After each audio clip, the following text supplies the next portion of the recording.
آروم شاعر اومدی بغزی نشست تو. اعوذ باللہ من الشیطان اللعین الرجیم. بسم اللہ الرحمن الرحیم.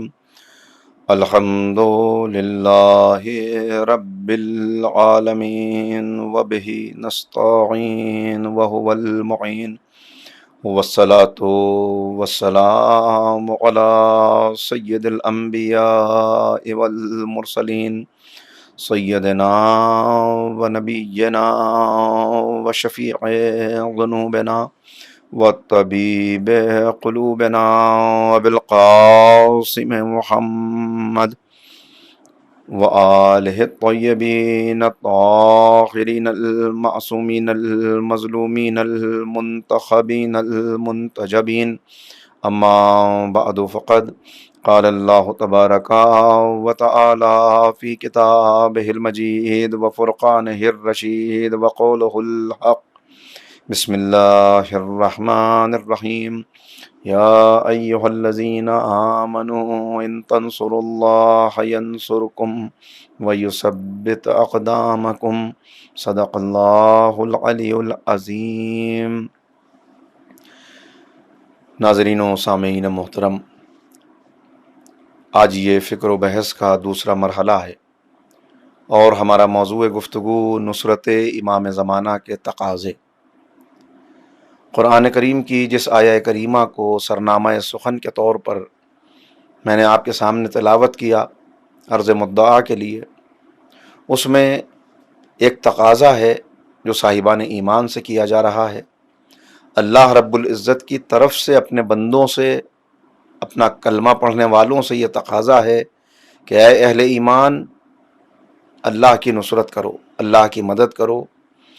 تم اللہ کی مدد کرو گے تو پھر ایک وعدہ الہی ہے کہ تم اللہ کی مدد کرو گے تو اللہ تمہاری نصرت کرے گا، تمہارے قدموں میں ثبات عطا کر دے گا، تمہیں فتح مبین میسر آئے گی. لیکن شرط ہے کہ پہلے تم اللہ کے ناصر بن جاؤ. تو خدائی لشکر میں شامل کیسے ہوا جائے، اللہ کا ناصر کیسے بنا جائے؟ اللہ کے نمائندے حضور سرور کائنات حضرت محمد مصطفیٰ صلی اللہ علیہ وآلہ وسلم ہیں، اور پیغمبر کی نصرت اللہ کی نصرت ہے. پیغمبر کے ناصروں کی شان بیان کی جا رہی ہے. محمد الرسول اللہ والذین معہ. پیغمبر اللہ کے رسول ہیں، محمد اللہ کے رسول ہیں صلی اللہ علیہ وآلہ وسلم، اور جو ان کے ساتھی ہیں اشداء علی الکفار رحماء بینہم. ان کی شان یہ ہے کہ وہ جب دشمن کے مقابلے پر آتے ہیں، جب سرکشوں کے مقابلے پر آتے ہیں، جب باغیوں کے مقابلے پر آتے ہیں تو سیسا پلائی ہوئی دیوار ہوتے ہیں، فولاد صفت ہو جاتے ہیں، ڈٹ جاتے ہیں اور ان کے قدموں میں ثبات پایا جاتا ہے. اور جب اپنوں کے درمیان آتے ہیں، اللہ کے نیک بندوں کے درمیان آتے ہیں، دکھی انسانیت کا مداوع کرنے کے لیے کھڑے ہوتے ہیں تو وہ ان کے زخموں کا مرہم بن جاتے ہیں. تو خدائی لشکر میں شامل ہونے والوں کی شان یہ ہے کہ وہ ظلم کو برداشت نہیں کرتے، وہ ناانصافی کو برداشت نہیں کرتے، بلکہ ظلم کے مقابلے پر، کفر کے مقابلے پر، شرک کے مقابلے پر، اللہ کہ باغیوں اور سرکشوں کے مقابلے پر وہ ڈٹ جاتے ہیں. یہ نصرت کبھی دل سے ہوتی ہے اس لیے کہ اتنا ہی تقاضا ہوتا ہے، کبھی ضرورت ہوتی ہے کہ دل اور زبان دونوں سے نصرت کی جائے، اور کبھی زمانہ یہ تقاضا کرتا ہے کہ دل، زبان اور ہاتھ یعنی اعضاء و جوارح سب سے نصرت کی جائے، کھڑا ہوا جائے اس راہ میں. کنتم خیر امۃ اخرجت للناس تأمرون بالمعروف وتنہون عن المنکر. تم بہترین امت ہو، تمہیں بپا کیا گیا ہے، تمہیں نکالا گیا ہے. کیوں؟ تاکہ تم دوسری قوموں کے لیے نمونہ عمل بن سکو. یعنی اللہ کے دین کو پہلے اپنی شخصیت پر نافذ کرو، یہ نصرت الہی کی ایک صورت ہے، اور پھر دوسروں کو اس دین کی دعوت دو، اپنی زبان سے، اپنے قلم سے، اپنے افکار سے، اپنے عمل اور اعضاء و جوارح سے. خاموش مبلغ بن جاؤ کہ تمہیں زبان سے کہنے کی ضرورت بھی نہ پڑے، تمہارا کردار، تمہارا اخلاق، تمہارا عمل خود تم کو ایک ایسا داعی بنا دے کہ جس کی زندگی کا ہر لمحہ دعوت الی الحق ہو۔ لیکن انسان اکثر اوقات ناکام ہو جاتا ہے۔ کب ناکام ہوتا ہے؟ یہ ناکام ہوتا ہے جب یہ انا کے اندھیروں میں خود کو غرق کر لیتا ہے۔ اگر آپ کے اذہان عالیہ میں ہو تو سب سے پہلا جو باغی اللہ کا قرار پایا وہ اسی انا کے ہاتھوں فنا ہوا تھا۔ لہٰذا دو راستے ہیں، یا انا کے ہاتھوں فنا ہو جائے یا انا کو فنا کر کے اندھیروں سے نکل جائے اور روشنی کا حصہ بن جائے، قافلہ نور میں شامل ہو جائے۔ یعنی وہ جو پہلا باغی تھا اس کی وہ آواز آپ کو یاد ہوگی کہ جب حکم سجدہ ہوا تو اس نے انکار کیا سجدے سے، اور کیا کہا؟ انا خیر منہ، میں آدم سے افضل ہوں، میں آدم سے بہتر ہوں۔ خلقنا من نار و خلقتہ من طین، مجھ کو آگ سے پیدا کیا اور ان کو مٹی سے پیدا کیا۔ قرآن کریم کی ایک آیت کی تفسیر میں دیکھ رہا تھا کہ جو پچھتاوے ہیں، یعنی اللہ کے جو باغی ہیں، جو ایمان نہیں لائے، وہ میدان محشر میں پچھتا رہے ہوں گے اپنے عمل پر، تو اس میں ایک آواز سنائی دی، یا لیتنی کنتو ترابا۔ جب عذاب خدا نظر آئے گا، جب معلوم ہوگا کہ جہنم کے شعلے اپنی لپیٹ میں لینے کے لیے تیار ہیں، اپنی گرفت میں لینے کے لیے آمادہ ہیں، تب زبان پر یہ جملے آئیں گے۔ جو پچھتاوے قرآن کریم نے بیان کیے ان میں کا ایک پچھتاوا یا لیتنی کنتو ترابا، کاش کہ میں مٹی ہوتا۔ تو ایک مفسر نے متوجہ کیا اس طرف، بہت سی تفسیریں ہیں اس آیہ کریمہ کی، لیکن کہا کہ اصل میں یہ آواز اسی باغی کی آواز ہوگی کہ جس نے سب سے پہلے اپنے ناری ہونے پر ناز کیا تھا کہ میں آگ سے ہوں۔ آج جب وہ عذاب خدا دیکھے گا، جب وہ اپنی سرکشی کا انجام دیکھے گا، تو وہ کہے گا یا لیتنی کنتو ترابا، کاش کہ میں آگ سے نہ بنایا گیا ہوتا، میں کاش کہ مٹی ہوتا، تاکہ مجھ کو یہ فخر کرنے کا موقع نہ ملتا، یہ سرکشی کا موقع نہ ملتا، اور میں بھی اللہ کے اطاعت گزاروں میں سے قرار پاتا۔ تو یہ انا کا اندھیرا ہے۔ دیکھیے، جب تک انسان اس خود پرستی کے خول کے اندر مبتلا رہتا ہے، یہ جو ایگو کا شیل ہے، جب تک اس سے باہر نہیں آتا، اس وقت تک انسان ہرگز کامیاب نہیں ہو سکتا۔ قطرہ اگر قطرہ رہنے پر آمادہ ہو اور اپنی شناخت کو چھوڑنے پر تیار نہ ہو تو قطرہ کبھی دریا نہیں بن سکتا۔ لیکن جیسے ہی قطرہ اپنی انا کو قربان کر کے اپنی شناخت کو قربان کرتا ہے، وہ دریا کا حصہ بھی بن جاتا ہے اور وہ ہمیشہ کے لیے بقا کی منزل بھی طے کر لیتا ہے۔ قطرہ ہوتا تو بہت جلدی فنا ہو جاتا، لیکن دریا میں شامل ہوتے ہی اس نے ایک ابدی زندگی حاصل کر لی، ایک ہمیشہ کی کامیابی حاصل کر لی۔ یہی تقاضا ہر ناصر امام سے ہے۔ تم ناصر امام ہو، ناصر دین ہو، ناصر خدا ہو، ناصر رسول اللہ ہو، لہٰذا تم ہو نہیں سکتا کہ اس انا کے اندھیرے میں رہتے ہوئے نصرت کے اس تقاضے کو پورا کر لو، نصرت کے اس مرحلے کو طے کر لو۔ لہذا لازم ہے کہ اس اندھیرے کو چاک کر کے روشنی کی طرف سفر کرو۔ دیکھیے، اندھیرے میں انسان جب آگے بڑھتا ہے تو ٹٹولتا ہوا آگے بڑھتا ہے، ٹھوکریں کھاتا ہوا آگے بڑھتا ہے۔ چنانچہ انسانیت کا المیہ بھی یہی ہے کہ انسان اندھیرے میں سفر کر رہا ہے۔ اکثریت انسانوں کی اندھیرے میں سفر کر رہی ہے۔ یہ اندھیرے میں بڑھنے والا جب اندھیرے میں اپنے مسائل کا حل تلاش کرتا ہے تو اسے اندھیرے میں کبھی مارکسزم ملتا ہے، کبھی کیپٹلزم ملتا ہے، کبھی ایتھیزم ملتا ہے، کبھی سماجی انقلاب کا نعرہ لے کے کھڑا ہوتا ہے، کبھی سائنسی انقلاب کا نعرہ لے کے کھڑا ہوتا ہے، کبھی سیاسی اختیار کی لال بتی لے کر نکلتا ہے اور سمجھتا ہے کہ یہ اس کے مسائل کا حل ہے۔ یعنی اگر غور کریں تو یوں محسوس ہوتا ہے کہ دنیا میں مسائل اتنے نہیں ہیں جتنے ان کے حل موجود ہیں، جبکہ نہ یہ مسائل حقیقی مسائل ہیں اور نہ یہ حل حقیقی حل ہیں۔ حقیقی مسئلے کو جب انسان پہچان لیتا ہے تبھی اس کو حل اس کا معلوم ہوتا ہے۔ یہ بالکل ایسا ہے کہ جیسے اندھوں کے سامنے وہ آپ نے سنا ہوگا کہ ہاتھی کو پیش کیا گیا اور ان سے کہا کہ اپنے اپنے اعتبار سے بتائیں کہ ہاتھی کیسا ہے. تو کسی کے ہاتھ میں ہاتھی کی ٹانگ آ گئی، کسی کے ہاتھ میں ہاتھی کی دم آئی، کسی کے ہاتھ میں سونڈ آئی. جس کے ہاتھ میں سونڈ آئی اس نے کہا کہ ہاتھی ایک پائپ جیسا کی طرح ہے، ایک نلکی کی طرح ہے. جس کے ہاتھ میں سونڈ آئی، دم آئی تھی، اس نے کہا کہ جھاڑو کی طرح ہے. جس کے ہاتھ میں پیر آیا اس نے کہا کہ ایک کھمبے کی طرح ہے. یعنی چونکہ نگاہ میں وسعت نہیں تھی، اندھیرے میں سفر کر رہے تھے، لہذا ہر ایک نے اپنے اپنے اعتبار سے ہاتھی کا بیان کیا. تو یہی تقاضا ہم سے کیا جا رہا ہے کہ جب تک تم اس انا کے خول سے باہر نہیں آؤ گے، اندھیرے میں رہنے والا اور اندھیرے میں سفر کرنے والا کیسے اللہ تک پہنچے گا، جبکہ اللہ نور السماوات والارض، اللہ نور ہے. لہذا دو صورتیں ہیں کہ یا تو اندھیرے میں یوں ہی ٹھوکرے کھاتے رہو، اندھیرے میں یوں ہی ٹٹولتے ہوئے آگے بڑھتے رہو، یا پھر خود چراغ بن جاؤ کہ اس اندھیرے کو دور بھی کر سکو، خود بھی منزل نظر آ سکے اور دوسروں کو بھی منزل دکھا سکو. جسے کل بھی میں نے آپ کی خدمت میں عرض کیا کہ برے ہو تو اچھے بن جاؤ، اچھے بن گئے ہو تو بروں کو اچھا بنانے کی تحریک کا حصہ بن جاؤ، شامل ہو جاؤ. لہذا خدائی سفر اور خدائی لشکر اس وقت ملتا ہے کہ جب انسان اس نور کو اپنے اندر پیدا کر لے، شعور کو اپنے اندر بیدار کر لے، اور پھر وہاں تک براہ راست تو پہنچ نہیں سکتا. لہذا پھر وہ قافلہ نور اس کو مل جاتا ہے کہ جس کی گواہی ہم زیارت وارثہ کے اندر دیتے ہوئے نظر آتے ہیں کہ آپ نور ہیں. کیسا نور؟ اشہد انکا، میں گواہی دیتا ہوں، اشہد انکا کنت نورا فی الاصلاب الشامخہ والارحام المطہرہ، کہ آپ نور تھے جب پاکیزہ صلبوں کے اندر تھے، پاکیزہ رحموں کے اندر تھے. تو یہ نور کا قافلہ ہے اور اس کے لیے نور کا سفر طے کرنا ہے. اصل مسئلہ کیا ہے؟ یہ نیگیٹو فورسز اگر نہ ہو، یہ اندھیرا بھی ایک نعمت ہے اللہ رب العزت کی طرف سے. اگر اندھیرا نہ ہو تو انسان کو روشنی کی عظمت کا احساس کیسے ہو؟ لہذا یہ نیگیٹو فورسز رکھی ہی اس لیے گئیں کہ انسان اگر ان کو نہ دیکھے گا تو پھر کمپٹیشن کس سے کرے گا؟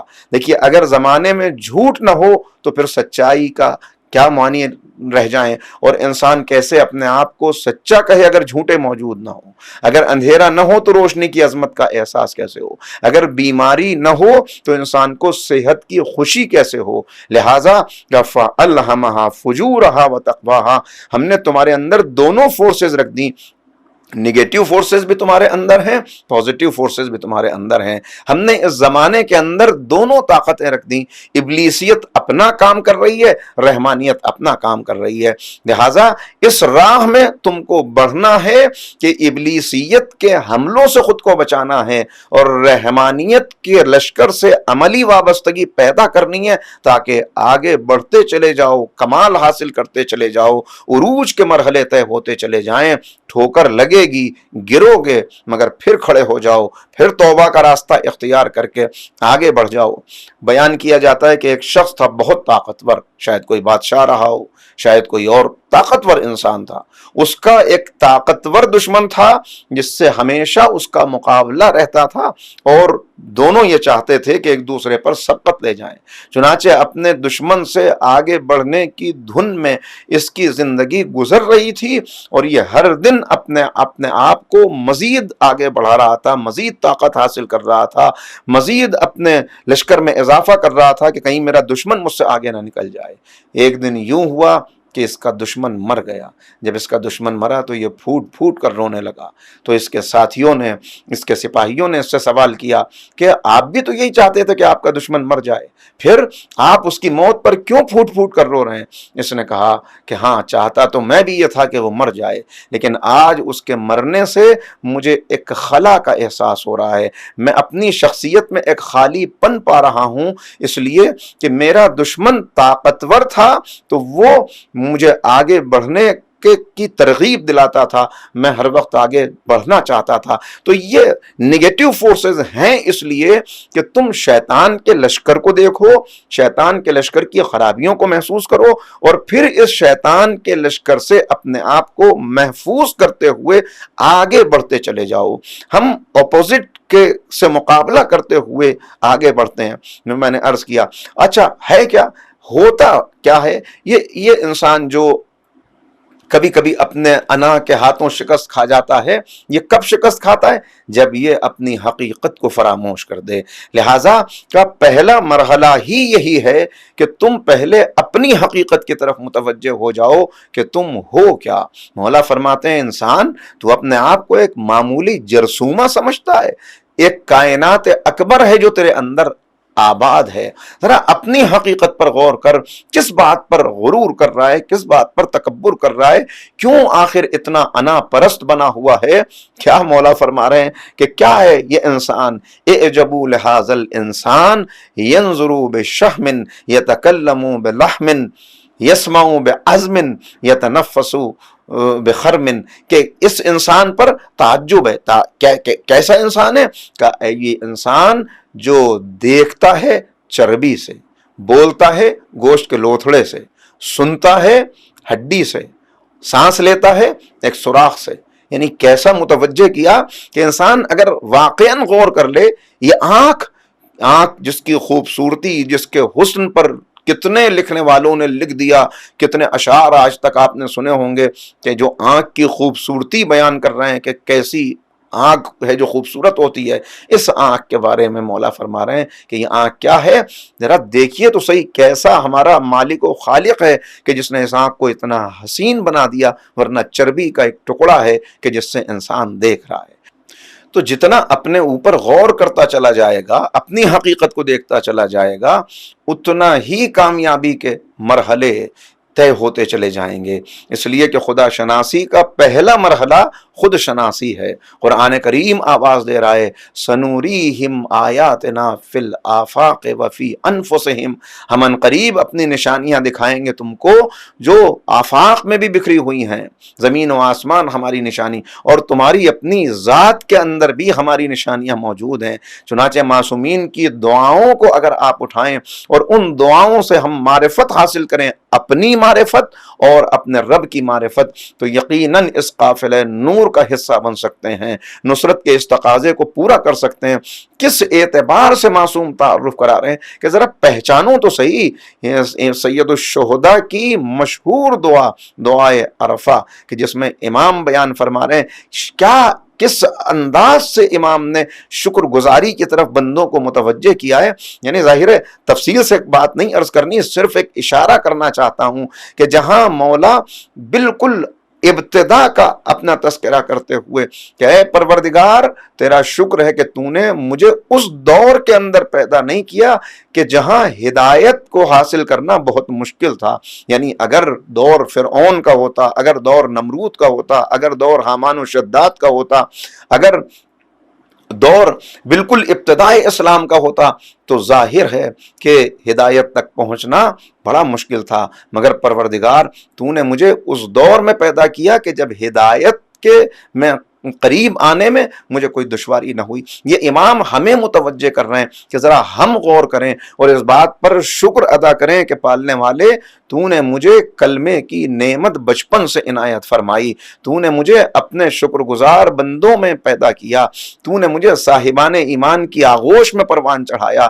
یہ کتنی بڑی نعمت ہے کہ اس نعمت پر اگر واقعاً ہمیں اپنی محنت اور جستجو سے راہ حق کو تلاش کرنا ہوتا تو کتنا مشکل ہوتا۔ خاندان کا مقابلہ، معاشرے کا مقابلہ، اپنے نفس کا مقابلہ، کتنے ہیں جو ناکام ہو جاتے ہیں۔ میں نے جو بات کل بھی عرض کی کہ معرفت حاصل کر لیتے ہیں، حق کو پہچان لیتے ہیں، لیکن اس کے باوجود لبیک نہیں کہہ پاتے، اس لیے کہ کبھی سوشل پریشر ہوتا ہے، کبھی اپنی شخصیت کا ہے جو نفس امارہ ہے یہ دھوکہ دیتا ہے، کبھی انسان یہ بچوں کی محبت، خاندان کی محبت زنجیر پا بن جاتی ہے، حق جاننے کے باوجود حق کی طرف آ نہیں پاتا۔ لہذا امام بیان فرما رہے ہیں میرے دنیا میں آنے سے پہلے ہی تو نے نعمتوں کا آغاز کر دیا، کتنی نعمتیں مجھے عطا کی، مجھے ایک ٹپکنے والے آب حیات سے خلق فرمایا، پھر مجھے رحم مادر میں قرار دیا، رحم مادر میں 3 پردوں کے پیچھے اسکنتنی فی ظلمات ثلاث بین لحم و دم و جلد،